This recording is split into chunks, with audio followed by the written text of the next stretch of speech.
Let me ask you this. Who wins more often, Russians or American wrestlers? Russians. Every time an American wrestler wins, he's like some prodigy. He's rare. It's rare. It does happen, but it's rarely he's a technical master. Right. However, you have these Russian guys that win gold medals. You've never heard of them, and they're like Michael Jordans of the sport. Yeah. There's just so many of them. They train long, consistent practices. Whereas in America, we do Monday, Wednesday, Friday hard. We kill it. And then you rest Tuesday, Thursday. The Eastern Bloc had a totally different understanding. They're like, it's volume, volume, volume. Near the fight, short and intense. Only near the competition phase. But before that, it's the maximum amount of volume you can. Imagine me and you we're two athletes, A and B. You're A, I'm B. You're training jiu-jitsu 3 times a week really, really hard.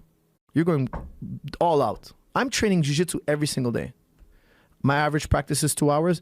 Your average practice is 2 hours. But when you go in, you kill it. Like you go with all the black belts and you kill it. At the end of the year, I'm averaging 2 practices more than you. So I've had 100 practices more than you by the end of the year. 104 practices. Let's give 2 weeks for vacation. 100 practices more than you. 200 hours more than you I've been training. When we roll, your intensity that you put on the mat is going to be irrelevant. Why? Because I've also tasted that intensity periodically. It's not that much of a factor now. When you go super aggressive on me, when you attack me aggressively, I have felt that. I know how to deal with it. Plus, I have an extra 100 hours on you, 200 hours. So I'm going to mangle you. You know what I'm saying? The volume is far more important than the intensity. The intensity, by nature, is need to be done periodically. If you do it every day, it's not intensity. So how do they structure their training? They're more playful.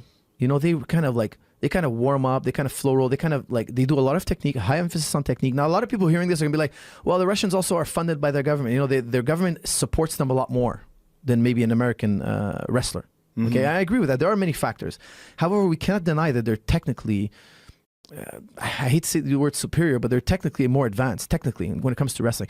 They have a more of a flow understanding. They play around, and the practice gets more and more intense until you see them going really, really hard. They're going live, you know? They're going really, really rough. But they were playing. They have a more playful attitude.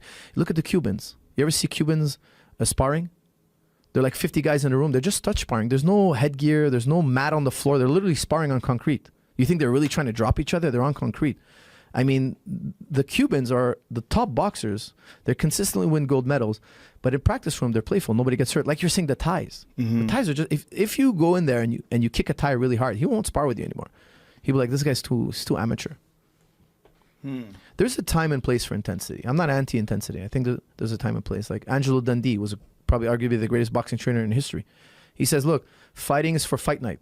In practice, it's only practice.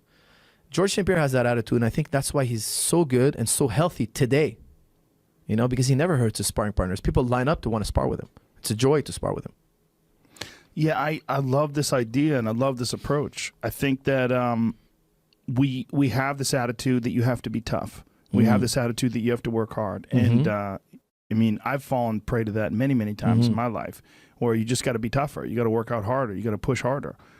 But when I read Pavel's stuff, one of the first things that struck me is like, well, yeah, of course, if you just do 5 reps every day and then you won't be sore, you could do it more often, and then your body, like, you get farmer strength. Like, exactly. Where's farmer strength come from? Farmers aren't, they're not going to exhaustion. No. You know, they're not like throwing hay bales to the point where, you know, they're heaving, they put their hands on their knees and like, come on, 5 more. Exactly. You should never be sore.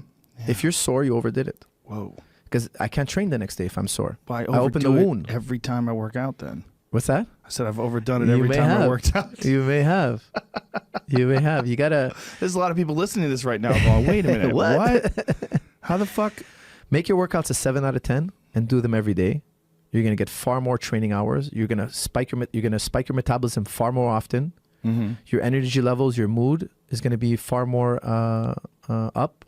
And training is going to be more addictive.